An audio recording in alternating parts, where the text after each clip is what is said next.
कि सहेल अफरीदी वज़ीर-ए-आला खैबर पख्तूनख्वा मुंतखब हुए और उन्होंने जो असम्बली में खिताब किया, उन्होंने कहा कि एहतजाजी सियासत का चैंपियन हूँ। यानी कि उन्होंने पहले ही वाज़ेह कर दिया है कि अब एहतजाजी सियासत होगी, इस पर कोई कंप्रोमाइज़ नहीं होगा। पाकिस्तान तहरीक-ए-इंसाफ के नामज़द जो उम्मीदवार थे सहेल अफरीदी 90 वोट लेकर नए वज़ीर-ए-आला खैबर पख्तूनख्वा मुंतखब हो गए हैं। ऐवान से पहले खिताब में उन्होंने कहा कि रियासत अवाम है और अवाम ही रियासत है। और ये बात उन्होंने बिल्कुल क्लियर कर दी है। उनके अपना अब वो कैसे उन्होंने एक डायरेक्शन दे दी है कि मैंने इस पर चलना है। तो इसलिए अपोजिशन को जो है वो कम जिसे कहते हैं कांपे टांग रही हैं, वो मामला हो गया है। खैबर पख्तूनख्वा असम्बली का इजलास स्पीकर बाबर सलीम स्वाति के ज़ेर शुरू हुआ।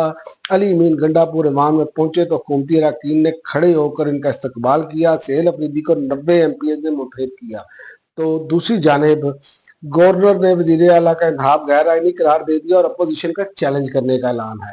गवर्नर खैबर पख्तूनख्वा फैसल करीम कुंडी ने वज़ीर आला का जो इंतखाब है वो गैर आईनी करार दिया और उन्होंने कहा जब तक अली अमीन का इस्तीफा मंजूर नहीं होता वज़ीर आला का इंतखाब गैर आईनी तस्वर होगा। जबकि अपोजिशन लीडर ने सहेल अफरीदी के इंतखाब को कल अदालत में चैलेंज करने का ऐलान कर दिया है। इसका मतलब है रावी ये कह रहा है कि जब तक हम इस्तीफा मंजूर नहीं करते अली अमीन गंडापुर रहे, वरना हमें नहीं मंजूर।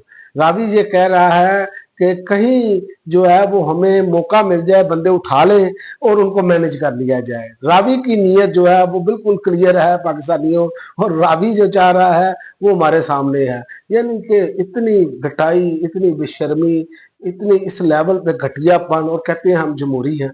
यार ये तुम खाक जमहूरी हो यार, कोई खुदा का खौफ करो। तुम लोगों को कोई अल्लाह को जवाब नहीं देना जाके?